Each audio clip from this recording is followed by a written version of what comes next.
Toby's been mowing lawns since he was 8 years old. The dream? To one day buy his own car.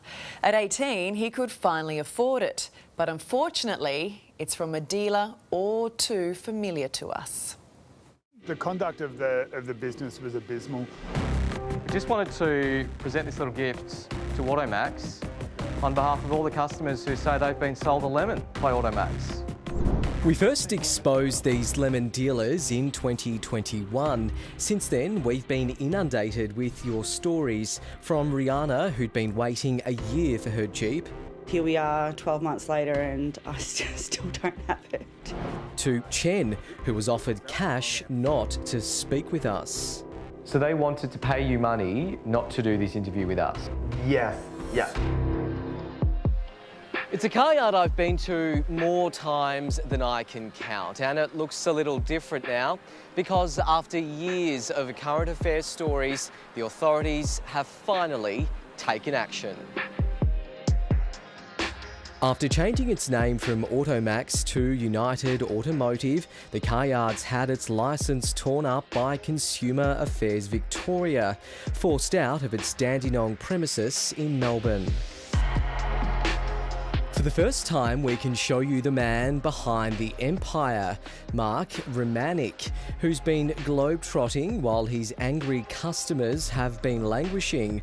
Pictured from Noosa to Italy and Paris, cruising in Croatia, even enjoying a white Christmas in Whistler.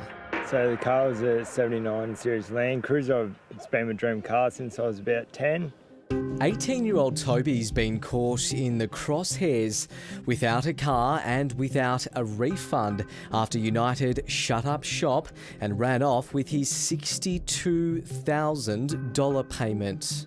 It's very crushing for this to happen, especially at such a young age. My son and I were actually on the train going to pick the car up, and they turned us around saying that something had happened to the car, and then we never heard from them again. Toby's dad, Adam.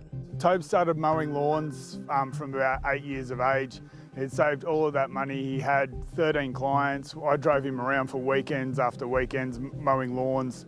They've been able to claim back some money through a government fund, but say they're still out of pocket $20,000. That's a fund set up by Consumer Affairs. The maximum that they can award is $40,000. Stephanie Tonkin from the Consumer Action Law Centre, which campaigned to shut the dealership down.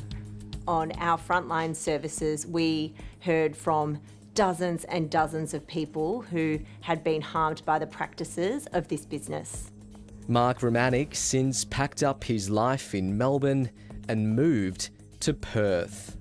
It does give us a bit of solace that it's not going to happen to other people. I want to say thank you to all the people who came forward and shared their story, and to A Current Affair for shining a light on the conduct of Automax and United. This egregious conduct is finally over.